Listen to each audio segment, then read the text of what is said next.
Hello there, welcome to the Pain Management Information Session. And here's one of our consultants welcoming you to the session today. Some of you may recognise me. My name is Dr. Redman, and I'm one of the consultants who work in the Department of Pain Medicine. Today's session is an important part of the input that this department offers patients. Pain is really complex, and the best way to manage it, even just a little bit better than you are already, is to take a wide approach.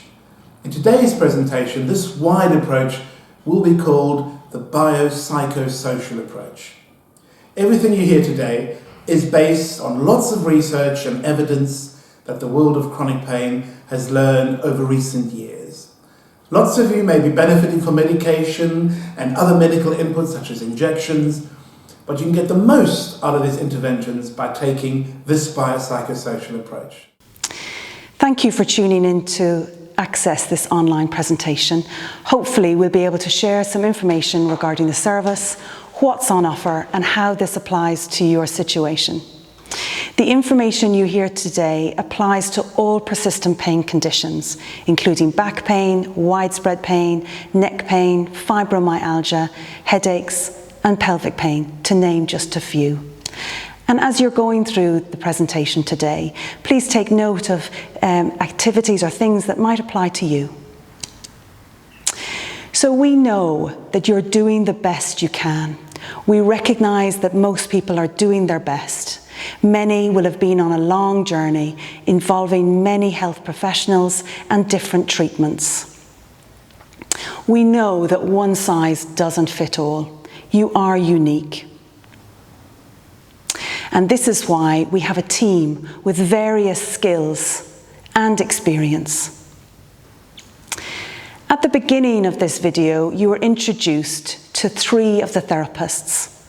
There's one missing, Rebecca, pictured here in the front row left, who is another of our physiotherapists. This picture shows quite a few of our team, made up of medical consultants, nurses, physiotherapists, psychology, and occupational therapy. We know that many of you will have seen many healthcare professionals, and despite all the things you've tried, you may be feeling quite stuck. And that over time, you may have noticed that the pain is spreading or getting worse. Unfortunately, this is something we see and hear about quite often. But despite you feeling stuck, there are still things you can learn about and can put into action, which all evidence suggests will help you manage your pain much better. Can you relate to the cycle here? Coping with persistent pain is hard and impacts people in a variety of ways. For example, a person may move less or move in a different way as a way of coping, but this then impacts on their lives because they find that over time they become stiffer and less fit. So then it's harder to get going and the pain increases. The list of things they can't do now gets longer. Having pain makes sleeping tricky too. You may relate to this. You may have interrupted or poor quality sleep since the pain came along. It's not surprising that when a person is sleep deprived, they find that they have difficulty concentrating as well as struggling to motivate themselves to do the normal things. Life just gets harder. All of the above can impact on a person's mood and feelings. It's understandable that we have reactions to our situation and can feel isolated and depressed, among other emotions. Everyone is individual though, and there's no right or wrong way to feel.